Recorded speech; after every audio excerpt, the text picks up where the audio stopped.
Europe Soir. Pardon, moi j'ai pas d'amis. Il n'y a pas que des cons dans la magistrature. Hein.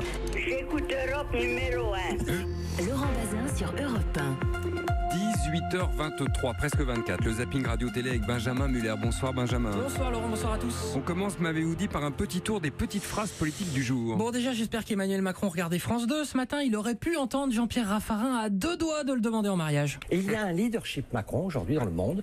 Il n'est pas le seul, mais il fait partie de l'élite mondiale des gens qui comptent. Non, je t'ai plus. Alors à la France Insoumise, comment ça va? Tiens, BFM TV, comment il va François Ruffin? J'ai jamais été membre d'un parti et j'ai pas l'habitude de travailler dans un parti et ainsi de suite. Ok, il est pas très corpo, ça veut dire qu'avec Mélenchon, j'imagine, ils ne sont pas hyper potes? Avec Mélenchon, on se fait des câlins, on se fait des bisous, on bouffe ensemble le resto et tout ça, ça va.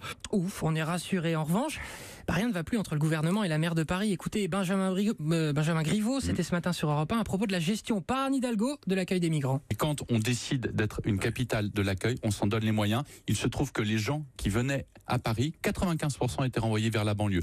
Donc quand on a le cœur sur la main, on se donne les moyens d'avoir la politique de la générosité qu'on défend. La guerre est déclarée. Tiens, un petit conseil maintenant qui n'a rien à voir. Comment faire quand on vous pose une question au boulot, par exemple à l'antenne ici, et que vous n'avez pas du tout la réponse? C'est arrivé ce matin à Nicolas Barré sur Europe 1 à propos du patron d'Uber qu'il vient de rencontrer. Nicolas Barré, vous l'avez rencontré, monsieur Uber, il s'appelle comment d'ailleurs? Oui, alors il a un nom à coucher dehors. Ah bon, si je puis d'accord. dire. Alors, on va le retrouver plus tard. Alors cela dit, j'ai voulu vérifier en me disant il bluffe. Effectivement, il s'appelle Dara Khosrowshahi. Pas simple à retenir. Ça se travaille. Ouais, ça se travaille. Il y a du boulot. Quoi. Pas vraiment un sujet qui se démarque aujourd'hui. Hein, par ça. Non, du coup, ce que j'ai fait, c'est que je suis allé voir ce que faisait Jean-Marc Morandini sur CNews.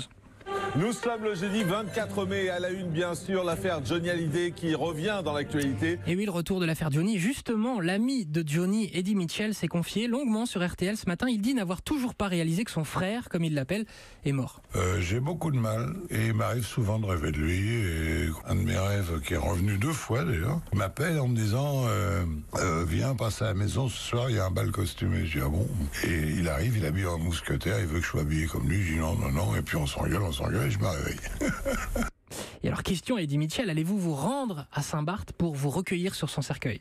Non, je hors de Saint-Barth, donc il n'est pas question que j'aille là-bas. Hein. Johnny est complètement dans mon cœur, il n'est pas à Saint-Barth. Puis de toute manière, une tombe, c'est une tombe. Hein. J'ai pas besoin de me recueillir sur une tombe, je hors de ça. Monsieur Eddy, incomparable comme toujours. On reste dans le domaine artistique avec une question. Comment naît une vocation? Celle de François Damiens, c'est la caméra cachée. Il a raconté ce matin sur France Inter comment ça lui est venu. J'ai commencé à faire des caméras cachées en pissant en fait. Comment ça? Bah oui, parce que j'étais à un dîner et je sors pisser dans la rue avec un copain et puis il me dit je vais peut-être me faire engager dans une boîte de production qui fait des caméras cachées. Et on était en train de pisser, je dis ouais vas-y tu me fais rentrer, mais même je viens gratos. Alors attention à la fin de l'histoire et surtout la morale qui va avec. Et voilà, et puis ça a commencé 2 jours après avoir fini mes études. Quoi. Vous voyez à quoi ça tient en fin de compte? Bah ouais, tu vois. À pisser. Exactement. Voilà, jamais minimiser l'importance des réflexions en pissant. Autre artiste, Zazie, ce matin, encore sur Europe 1, elle sort un nouveau single où elle parle notamment de la procrastination. Question de Patrick Cohen. Qui vous a inspiré ce thème? Mon cœur. Ah.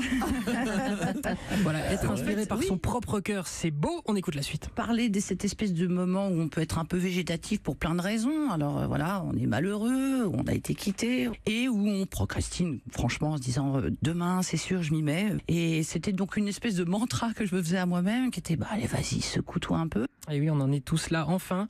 Nova, ce matin, Édouard Baird salue ses auditeurs à l'ancienne. Bonjour, comment allez-vous? Moi, pas mal. Ici, il fait beau et toi, comme une carte postale envoyée à sa grand-mère dans les années 70. Je vous l'envoie, je vous embrasse. Ok, alors Édouard Baird a un invité ce matin, et pas des moindres, Benoît Poelvoorde. Il y aura dans cette émission Benoît Poelvoorde. Bonsoir Édouard, encore une fois splendide. Benoît, vous avez dit bonsoir, ce qui montre que pour vous tout se mêle, le jour, la nuit, le passé, la lumière, l'aurore, l'aube, tout cela, ça devrait... Voilà, quand on sait plus si on est le matin ou le soir, c'est bien souvent signe qu'il est l'heure d'aller se coucher. Bonne nuit, Laurent. Salut Benjamin, à demain.